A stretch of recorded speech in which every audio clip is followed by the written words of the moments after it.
Hey everybody, it's Brent Conley, and I am here with another energy level success series, I'm going to call it, with Chris Hardee, with the CEO, the founder of Hardee and Company. He's in Texas, Houston, Texas, and he's been killing it for a long, long period of time. So I wanted to get his perspective on what he's doing to train his agents and his team to succeed in a market that has shifted like this.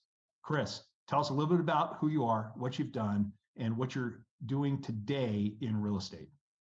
So my wife and I, we've been running our brokerage here in Houston, Texas for the last 4 or so years. Before that, we had the pleasure of running a Century 21 team out of the Houston area for a few years. And before that, me and her were just individual agents working with each other to get some real estate sales. We got into business. Number one, I've been in the business my whole life. So my parents got in the business when I was 4 or 5 years old.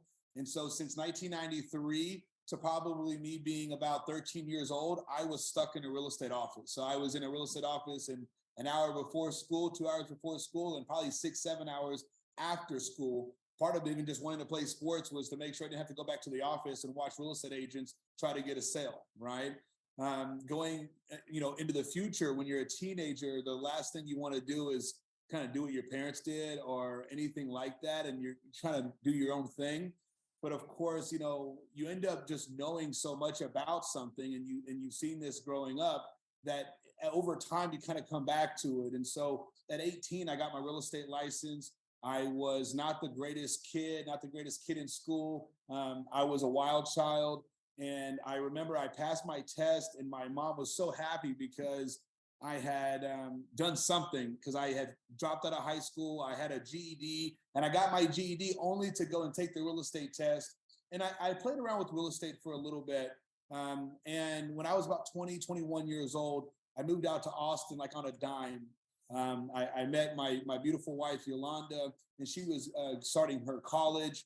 And we lived in Austin for a couple of years and for a few years. And it was fantastic. And it's one of those places when you're young and poor, you could still like have so much stuff to do. It's a really great city. And so, we had no money, but we had each other and she was in college. And at some point I just got fed up with being broke. And I remember we had some conversations about, hey, maybe we should get into real estate. And she's like, well, I'm about to get into my third year of college. So after a couple conversations, we both made a decision to get her out of school and for us to move back to Houston, Texas and join into the family business. My parents, of course, had a brokerage and it was probably about 120 to 140 agents at the time. Number one, like Century 21 in Greater Houston and some stuff like that. And they did pretty well. And I really had to come back and actually start making some money. I had to commit all the way. And I really didn't do that in the beginning. I knew how to get like apartment deals and do rentals. So I was on Craigslist all the time. And my wife and I we'd post 100 ads on Craigslist and then they would ghost them all. So then we'd have to redo all 100 ads to try to turn some more leads. And, if buyers are liars, just think about a renter, and you get in this position where I think we probably tried to help like 200 renters. And I think we did like 35 leases and we were still poor, because it took all the gas money to spend showing the other renters that were saying they had good credit, but they didn't. And then, it would all be a disaster, right? And, about 6, 7 months in, it was about July of, I think, 2013, Yolanda and I made the decision to go to an MFO event. So we went to an MFO event and it was so embarrassing because, we get to the Mike Ferry event. It's in Miami, Florida. Number one, it's amazing. We show up there that morning. There's Rolls Royces out there, Bentleys out there. It's Miami Beach. It's Miami Beach, right? And we're at like the Lowe's, at the Lowe's Convention Center, whatever it is. And it's so nice. And I remember we're like, I got to go talk to Mike. I got to get into coaching. The first thing I do is I walk up to Mike and Mike goes, "Congratulations, Chris." And I'm like, how the hell does he even know my name, right? Well, Mike knows my father and he goes, "Chris, I saw yesterday that it was your 5th year anniversary in real estate. And I saw it on LinkedIn." And I'm like, Mike is following my LinkedIn? What's going on? Right? I'm like, Mike, I'm like, Mike, I haven't been on LinkedIn since I started it 5 years ago, right? Since I made the profile. And he's like, how are things going? And of course, I'm like, they're going so bad. I need to make some money, right? And so we joined coaching. My wife and I had our first coaching call. I think it was like the first week of August. And I believe within like 45 days, we made like 100 grand or like $93,000, and we were rich. And then we spent it all over the next 3-4 months, of course. But we finished the year selling like well over 30 houses from nothing in August, right? And so you start selling some real estate. I remember Yolanda and I, we had made some decisions to go, you know what, let's start a team. And let's try to start a team, not just to start a team because we're egomaniacs and want to have a team. No, I remember you're going through all that, just trying to figure it out. Yeah, it was more so this idea where it's, you know what, there's a lot, we need more production in this brokerage. And the people that have been in the business for a while, they're probably not going to listen to some, 27-year-old guy and some 25, 24-year-old young lady about where they should take their business. And so we started focusing on the agents and the brokerage that never sold any houses. So like, you've been here for 2 years and you haven't sold a house. Let's get this together, right? And I think we took like 6 people, 7 people, and in like 8-9 months, we did like 130 deals. And if anybody knows anything about brand new agents or anybody who hasn't produced anything, to get them to do one deal is sometimes a miracle. Yes. And so you get 6-7 people, and Yolanda and I probably did 40 to 50 of those deals, and the rest were done by the rest of the people. And then the next year, we had like a full year of having the team, and it grew to maybe like 12, 13 people. I think we did like 165 deals, and it was a pretty good time. And then unfortunately, some things happened, and my wife and I had to make a decision. And so we made the decision of going, okay, well, we need to go and just start our own brokerage. And the way that things were taking place, it was going to be better to do that. And so we had to start off at zero again. And when you've been trying to build some businesses and you're trying to make things happen, but everything's in somebody else's name, the issue sometimes is that when I go to a building and say, hey, I'd like 8,000 square feet, they go, well, what do you have? Well, I started an LLC 5 minutes ago, right? And so, what are the benefits? Let me ask you this question. What are the benefits of starting at zero? Man, it can only get better. Hopefully. That's right. You get better, right? or you can create more debt, which creates more momentum, hopefully, in your action, right? You need to take a lot of action. Yes, you do. You got the pressure on, you got to take action every single day. And, one of the things too, for anybody watching this is that, you may want to be successful and you may want to sell a lot of houses, but you're not going to do it until you have to. It's not going to become, everybody wants to sell real estate at a high level, but until you have to. And there's a small percentage of people that just their word and just what they want to accomplish is enough, but that's a very small fraction. That's 2%. 98% of people are motivated by the fear of loss. And what I mean by that is they're motivated by not being able to make their car payment, not being able to make their house payment, not being able to put food on the table. Feeling terrible about the situation is not enough. It's actually something that is going to trigger them in order to take action. Is got to be something that's going to be taken away, or the threat of something being taken away. Then they're going to go into the action space. The 2% that have the ability to actually think forward of saying, hey, how am I going to feel when I accomplish this? Those are the people that are going to climb that mountain just for the fun of it, or just for the accolades of it, or that reward. But most people just are not that way. They haven't been trained that way. Yeah. So they're competitive, and I'll tell you, there's people that I know in our own market and great people that you and I know across the United States. I even wonder if maybe you and I are built like that sometimes, because the competitiveness, it's almost like they're not even like, the money's something. So the money's definitely something for them, but they just want to win and they just want to be the best. And you look at you look at the way people behave, and it doesn't take a lot of thought of, why am I doing this? What's my big why? To those people, right. They're just fanatical. And then you have this other group of people that they have to maintain a certain living, right?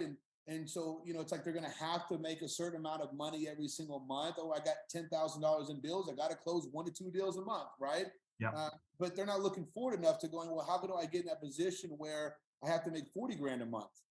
Right. Well, one way is, you increase those expenses, increase those goals and those desires, but it's difficult for a lot of people to take it to that level. And so they really have to get to the zone where, how do I prepare myself to have to do this versus just want to do this? And Correct. then that's going to distinguish us from everybody else. And so a lot of times with our agents now, it's, we need to find a reason why some agents are not as successful as others. I can have somebody that's not even as skilled. They don't even have the talent that somebody else has, but they have to pay some bills, or they have to get to this next step in life. And so when they go and talk to 30 people on the phone, they just get something out of it. Yep. If somebody else, they have some skill, they have the talent, but if they don't have to make a sale today, they won't. Right. And that's an issue. And a lot of people go, well, there's other ways to get business than, maybe getting on a phone or doing certain things. Yeah, but a lot of those things are going to make you wait. And do a lot of agents right now have the 6 to 12 months to 24 months on a mailing campaign for something to come through by waiting? You're going to have to get in a position where, where's my business going to come today, for this month and the next month, and build some momentum. And then when you're making a lot of money and you're very profitable, then you can start getting creative about some other things that you can maybe wait for the response for. But I think the biggest thing for a lot of agents is that they're going to be heading right out of the business right now. And so, I seen a post the other day when somebody was talking about, and I don't know if you saw it, but it was on Lab Coat, and the lady saying, well, you have to do what you think is fun. Well, there's a lot of things that we all think is fun in order to get business, but it doesn't mean we're actually going to get business doing it, right? Right. Right. We're in a direct sales business. You need to directly communicate with people in person or on the phone. And, even if you're buying leads, that's what you're paying the leads for, that opportunity to have that conversation. Yeah. And so, if you're in a position where people go, well, I don't want to do that, then they're not going to do it. But if they have to get a deal, they're going to be open to the right strategies. But, to go back a little bit, when we started Hardee and Company, I remember when this thing took place, and when we separated out from Century 21, because we were getting calls from everybody. Remax calling, Yeah. Keller Williams, everybody's calling you, hey, get a franchise, hey, be our manager, hey, be this, do this kind of stuff. And I tell you, the biggest thing that hurts this industry is that there's not enough leadership. Because you look at no matter what company anybody's with, 50, 60% haven't even sold a house. Right. Right.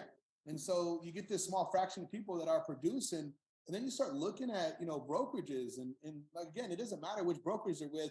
Most of the time, the managers in that office were the people only selling 4 or 5 homes a year. Yep. Right. One of the things that I usually share, that's an unfortunate statement, is if you go to real estate school, usually the person teaching real estate school is a 55, 65, 75-year-old person.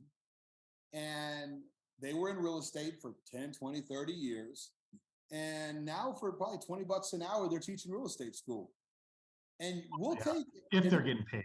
If they're getting paid, and they're giving advice in these classes, because we'll get brand new agents and they're like, oh man, the lady at the real estate school said, when I get my license, I need to do this, this, this, this, and this.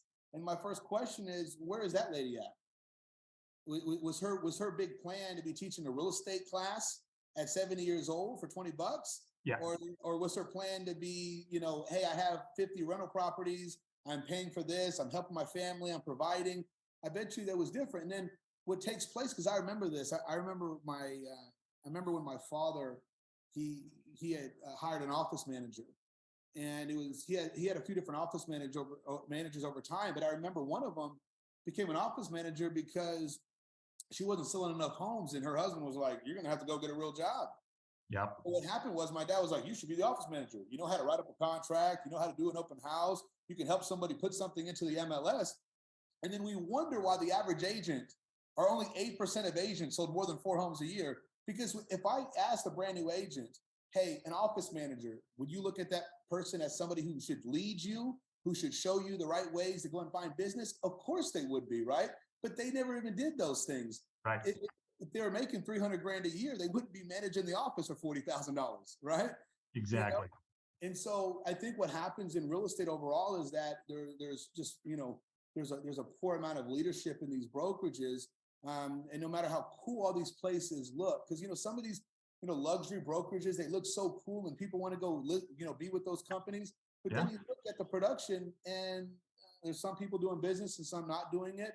And what's cool about being a lot of the circles that you and I are involved in is that a lot of the great agents are doing a lot of the same things to get a lot of the same results. And they're getting outside of their comfort zone on a consistent basis. And they really are invested in being coached at a high level and paying for like real accountability and paying for somebody to be honest with them about what they're doing, Yeah. So actionable items right now for agents. What do you think the three most important things they should be doing on a daily basis? Great question.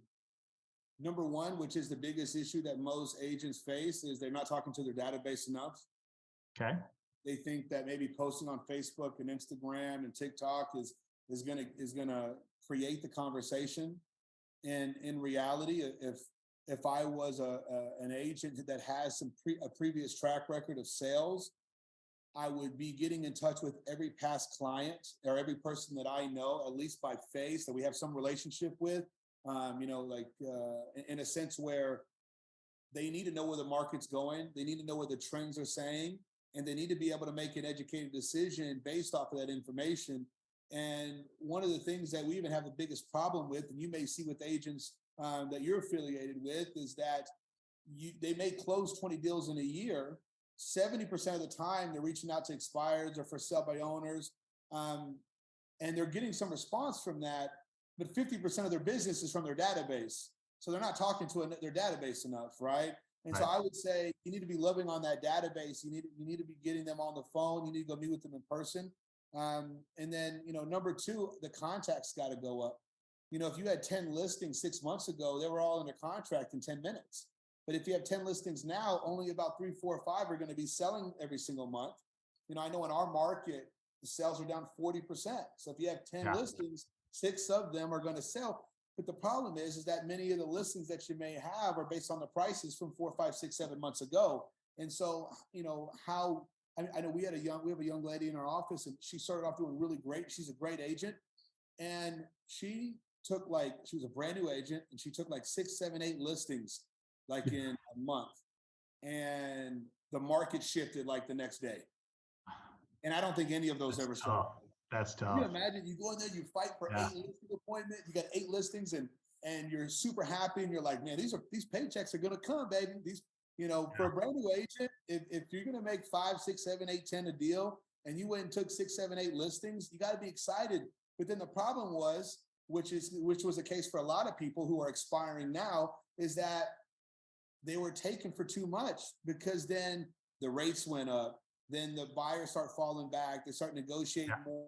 They kind of want to wait around. And then there's this issue where those listings just aren't converting. And so, number one, we got to be reaching out to that COI a lot more and past clients. Give them an idea of what they could sell for now versus later. And if you have people that haven't bought a house yet, man, what a time to buy, right? If something's on the market for 90 days, 100 days, and that's selling. We're seeing phenomenal deals right now.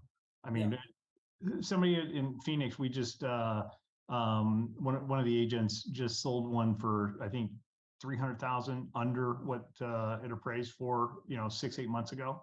I mean, people are giving away property right now. Yeah, the interest rate's a little bit higher. Who cares? $300,000 off, I'll take that all day long. Yeah, I'll pay a 15% interest rate if I can get that much off a house, and I can refinance in a certain amount of time. Year, 2 years, 3 years. Yeah, I agree. And even if I'm sitting down with somebody right now that wants to sell, you know what? Maybe 6 months ago you could have got another 35K. Because you guys are in different price ranges. We do have high price ranges.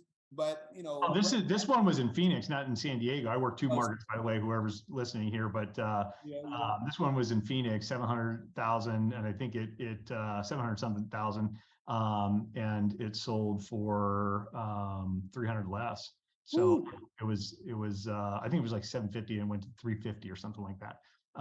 But there's deals. Now, that's not at every single property on the MLS. No, it's not that way. But there are deals here and there, and we're seeing them. And I'm seeing we negotiated a couple $100,000 off, no problem.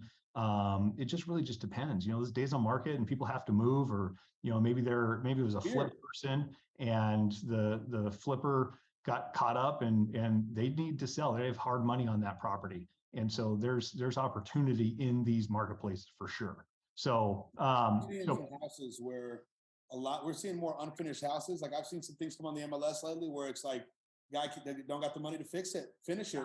And so you're right, with these hard money loans and these things taking place. And, so what happens right now, if you're communicating with the public the way you're supposed to, there's a lot of fear. Well, I'm not making the same amount of money I would have made 6 months ago on my house. So maybe let's say it's just a $20,000 difference, $30,000 difference. Well, when we go buy a house, Mr. Seller, do you want to go and compete with 4, 5, 6, 7 other buyers? Because there is those situations still taking place. If the home just looks insanely pristine, it's priced aggressively, do you want to get in a multiple offer situation or be paying maybe a price that home won't be worth in 6 to 12 months? I don't want that. Okay, perfect. Are you open to looking at properties if you want to steal that have been on the market for 2+ months? If that's the case, then the 20, 30, 40 that you may feel that we're losing versus not selling 6 months ago, you may be able to recoup some of that on this purchase. And you may even be able to get a July 2023 price now with the right seller if they're motivated, right? And so, a lot of what the agents haven't had to work on in the last, probably 4, 5, 6, 7, even 8 years, because the market since 14 has just kind of been steadily going up. And we thought it was going to crash like in 18, 19, and then COVID pumped some life into this thing, right? Crazy. However, you are the translator of the market. You are not, just because the homes are worth less, it's not your fault. You just have to be the person who translate what's going on so effectively and efficiently that in 5 years, your clients go, thank you so much, Brent, for having that conversation with me. We were going to wait 4 years. But in reality, this thing is cyclical, and it does go up and down for 5, 6, 7, 8 years at a time. And maybe the market's not amazing right now, but in 6 months, you're going to think it was amazing right now, and you're going to wish you would have acted on it. But I didn't make that decision because I didn't talk to you, or you didn't translate this well enough for me. So we have to get in this position of translating what's taking place in the market so effectively. And I tell you what, it's very hard to do if you're not talking to 20, 30, 40 people every day right now. So let's talk about the numbers that you're talking about right now for the viewers of this. 20, 30, 40 people a day is probably the goal for a lot of your agents, right? Is you've got to talk to a lot of people. So what does that look like? Who are they calling? You have 4 or 5 lead sources, or talk to us a little bit about that. Yeah. So before to even go into that, the one thing I would say as that third statement of like the third thing would be finding expireds and going to their door versus just leaving it up to the phone.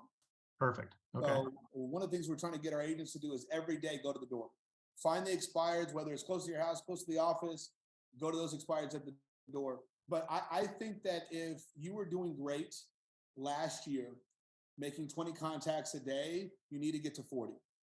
Yeah. Because it's the way I know for Houston, we're at the ninth month of decline, right? 8, 9 months, something like that. That's what they're going to announce. And so if right now we're at 40% less closings, don't you think it's probably going to get to 50% less closings? It's going to get to some range. So if I'm going to have to take twice as many listings to sell them in the time frame I want to, that's going to be a part of the process where I got to talk to twice as many people. Also, with so much fear in place with the seller who's going, I'm going to wait 6 to 12 months, you're going to have to talk to more people to find the motivated people, right? And so if it was 20 people last year, it needs to be 40 this year. Okay. Somebody signs up at our office right now. Yeah, per day. Yeah, I know, not in a month. I know, like sometimes I read the old MFO stuff, and because they're probably talking to people in an office that they're not doing these types of things, they'll say things like, make 10 contacts a day. Shit ain't gonna happen, buddy. It's not gonna you're not gonna hit your goals with that. Now, if you're Brent, right, and you've sold a lot of properties and you want to go, you know what?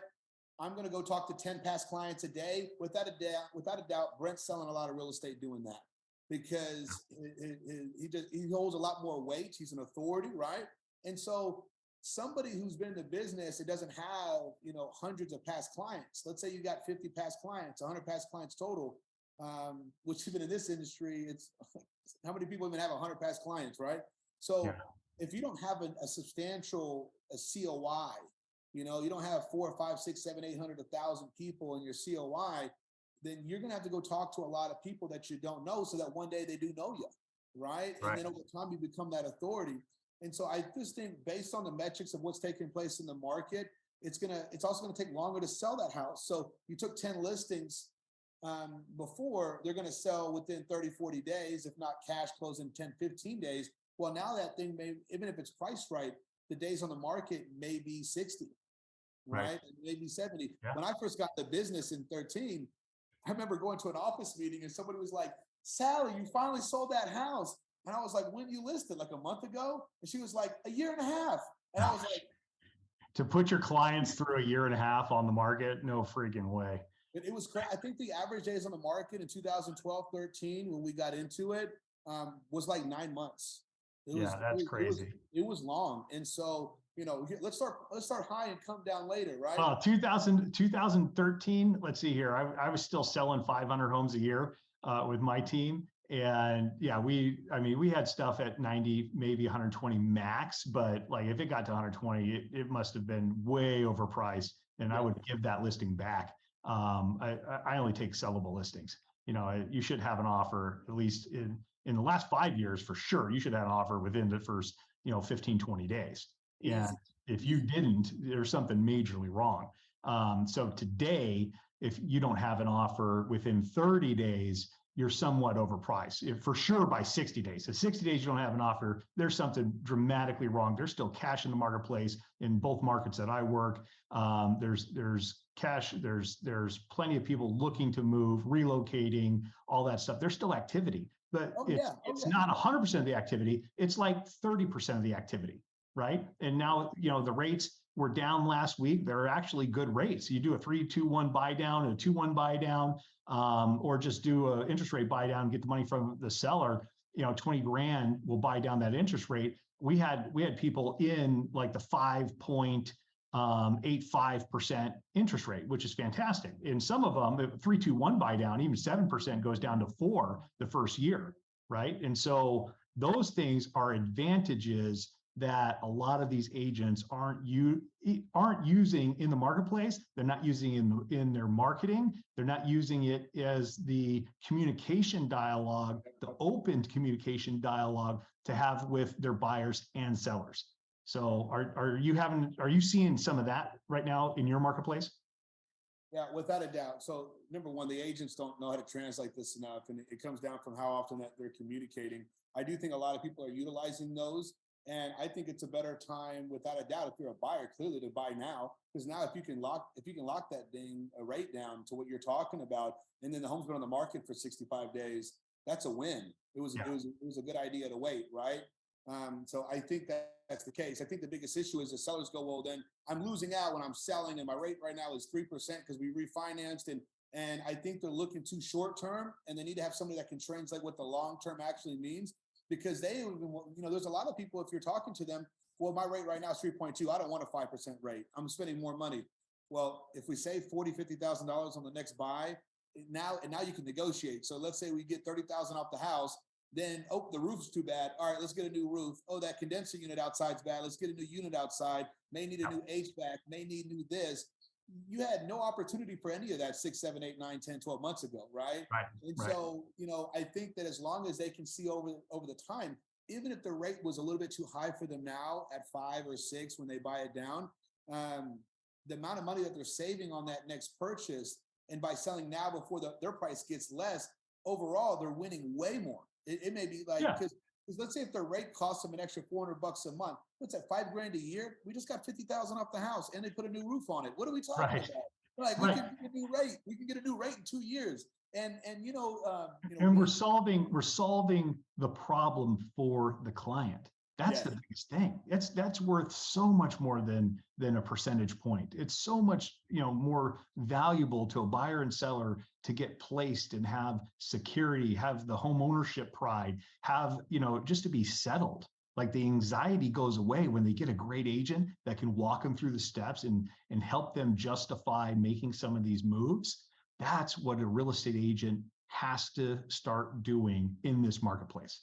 So, and it's the in between, like, this conversation is the kind of the in between the lines you would use on a script or a dialogue. We know agents hate the word script. Let's say it's a dialogue, right? yeah, And so if I'm doing an expired script with somebody, when you go from this stage of I gotta memorize my script, I gotta internalize my script so then I can personalize my script. I'm not changing the words on the scripts, and there's a lot of great scripts out there, right?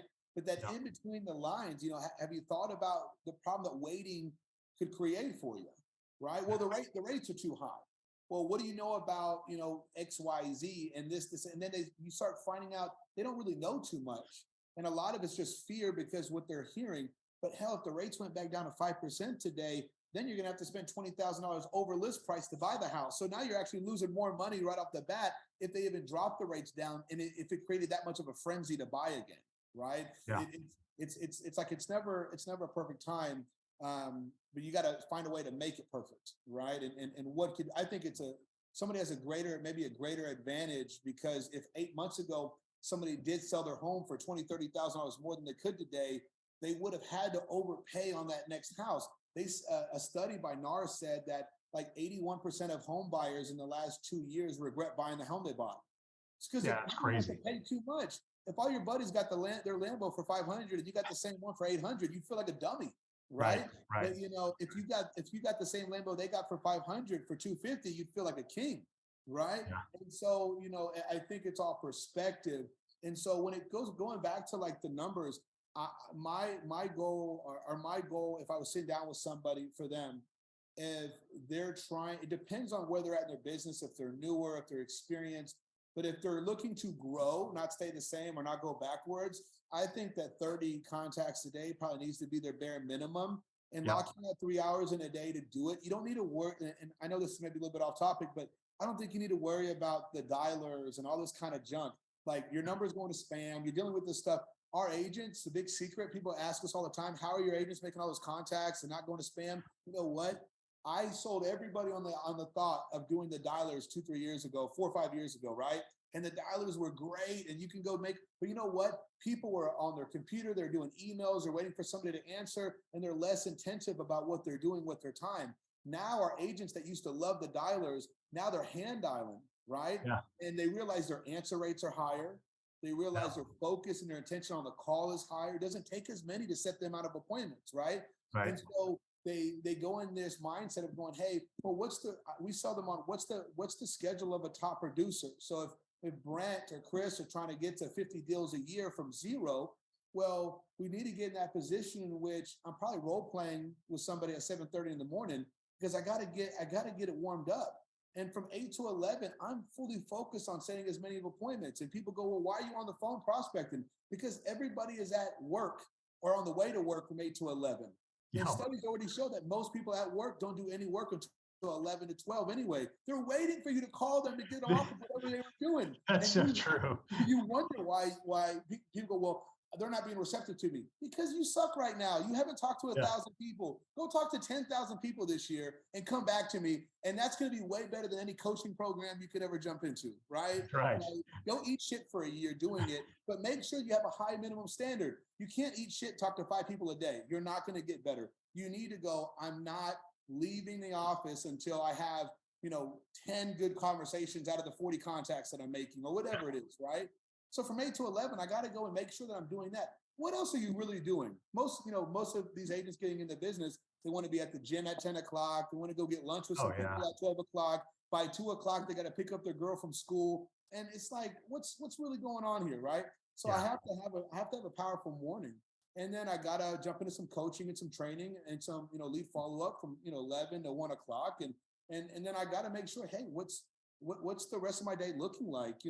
We try to coach the agents here where if you're trying to grow the business and you don't have an appointment this afternoon with a qualified buyer or qualified seller, you need to go, hey, those 5 expireds, go stop at the door, go knock at 5 doors around those places.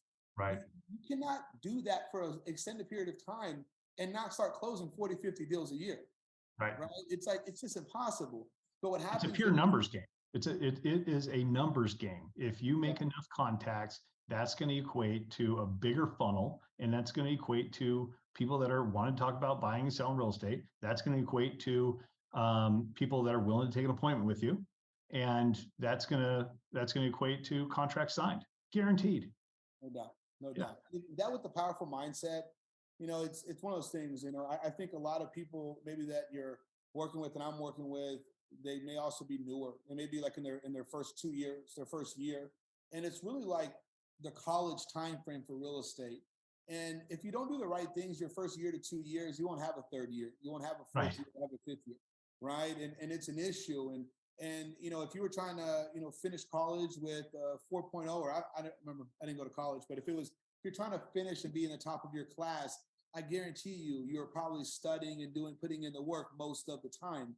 And if you're sitting around being at the mercy of your phone ringing, if you're at the mercy of hoping you get a DM today from somebody that wants to rent, buy, or sell, it's not going to be a fun process, especially when you are going to be a spectator watching everybody talk about how bad the market is, and you're not going to know what to do about it, versus getting in the trenches and finding out that, hey, you know what, even though the market is not what it was, we're about to watch 40-50% of these agents get out of the business.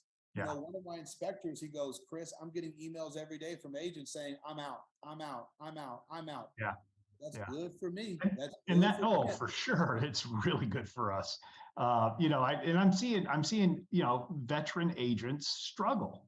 And these agents have been in the business for a long period of time. They didn't take care of their database. They were just answering the phone and going to sell a house here and there. They didn't spend the time to develop the relationships, solid relationships, and serve their people, serve their clients.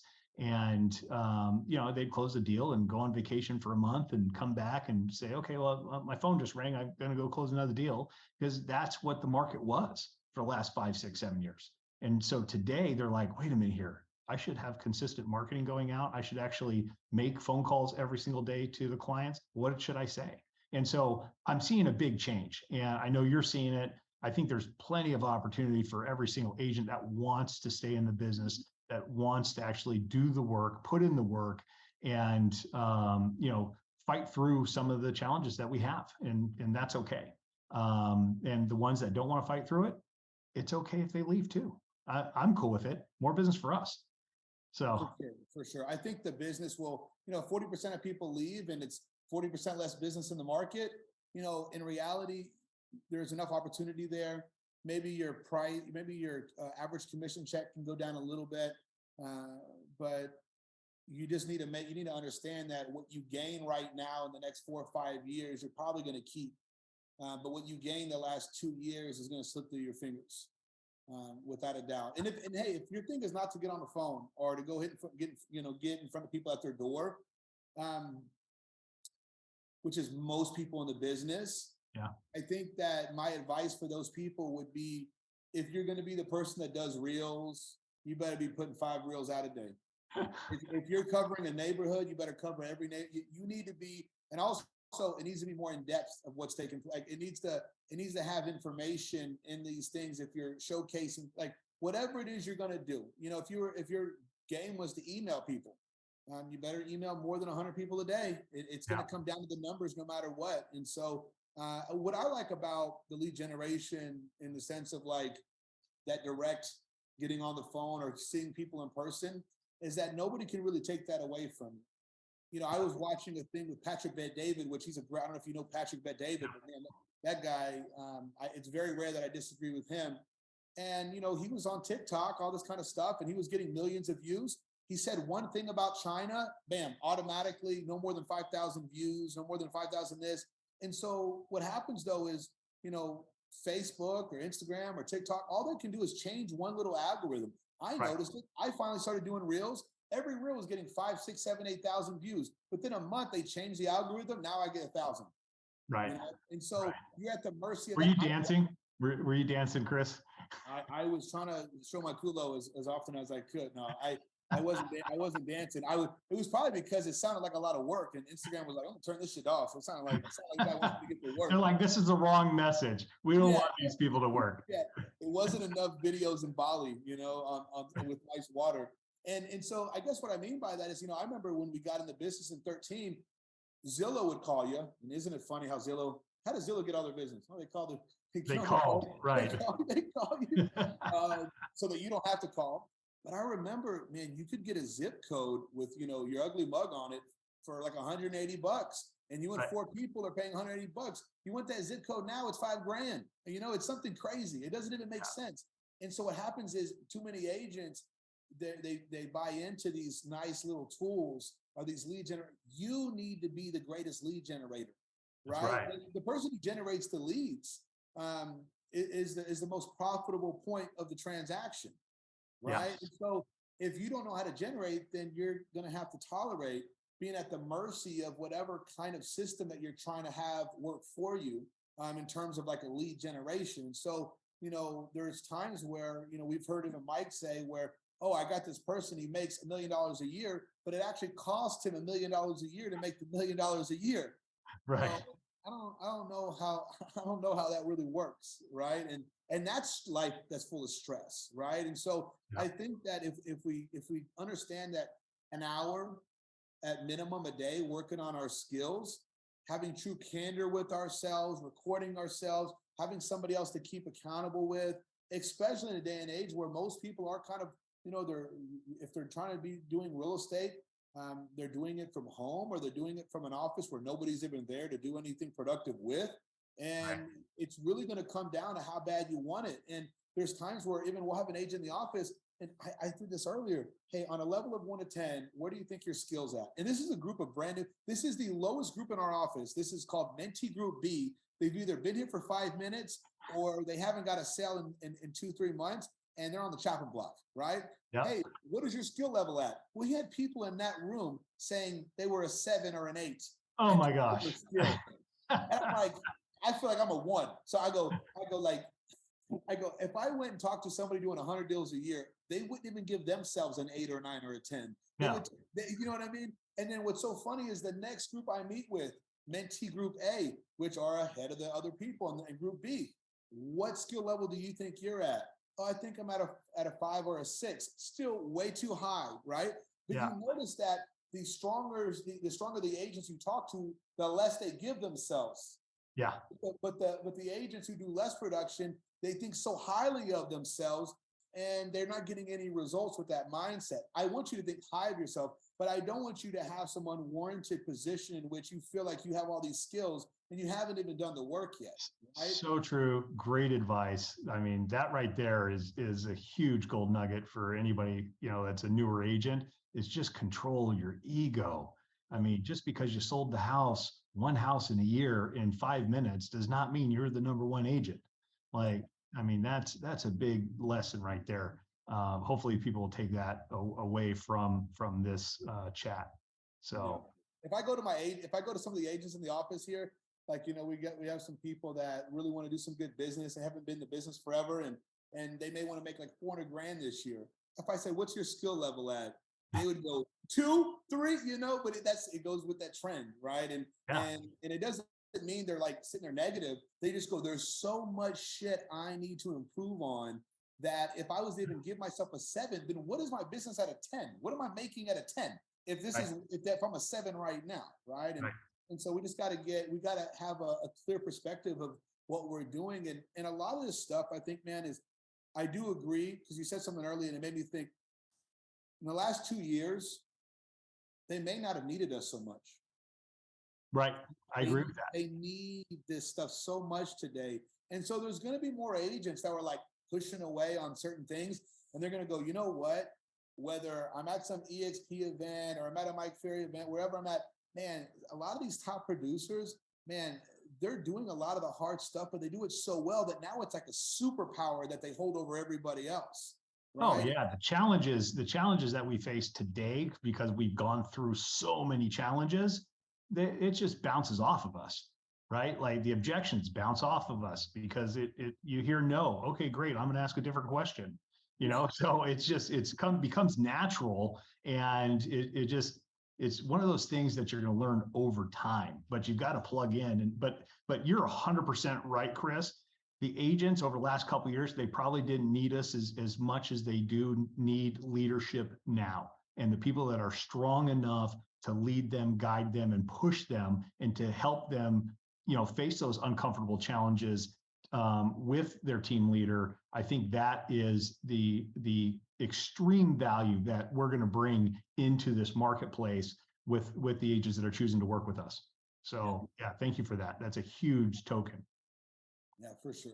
For Yeah. sure. So, well, we've been chatting for a long time. We'll have to do another round of this, another month. Maybe we'll do it in 2 or 3 months from now. But right now, what, in closing this out, what is your goal for next year on transactions closed within your brokerage?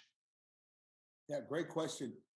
I would say most of our, maybe about 80% of our agents are a lot newer. And so the goal for our brokerage, we're not a huge brokerage. I would say that we have about 40 agents, and out of those 40 agents, about 30 of them have had their license for about 15 minutes.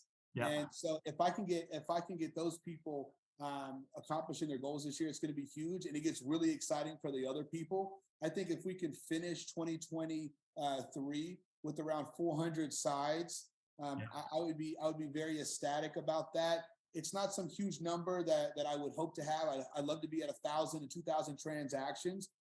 There has been things over the last several years, but I know that if Hardee and Company closes 400 sales in 2023, not growing, like we are going to get more agents, but we also fire agents. So, we don't want to, one day, maybe we'll have 200-300 agents in a brokerage. But right now it's like we have about 40 agents and we keep 50, 60 listings up at a time. And now we need to get to 100 listings. So let's make the agents we have better. Yep. And if they're not willing to get better, let's just make that business decision to part ways and only accept people that have a high standard, that want to show up and blow up. And getting to 400 sides at $300,000 to $400,000 a sale will accomplish a lot of the goals. And then in addition to that, we have a mortgage company now. So if we can facilitate a lot of our buyers through that, and anybody else that we're working with, we'd love to get 200 sides on the mortgage at minimum in 2023, cool. and that would be really big for us as well. That's huge. Yeah, those are fantastic numbers. I wouldn't be ashamed to promote those numbers at all. I mean, those are great goals to hit, and I think you're going to do it. I think that some of those agents that you have now are going to have to get replaced, and they're going to have a conversation with themselves of saying, hey, I've got to figure out if I really want to push through this next market. But there's no better place than with your company and your leadership, as far as I'm concerned, to get them to that number, right? Whatever that number is for them. So I believe in you. I believe that you can lead them there. That's for sure. So it comes down to how hard my wife is going to hit me.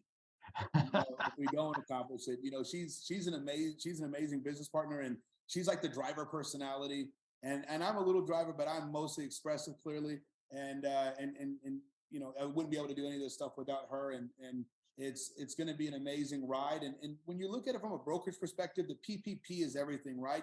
If we had 5 agents, the PPP would look amazing. But if we could have if our average agent over 40 people closes 10 a year on a down market, it's actually very, very impressive when we look at places around us. And I'm like, Keller or these other places. I'm like, how are you guys doing this with less than 2 deals a person on average? For sure.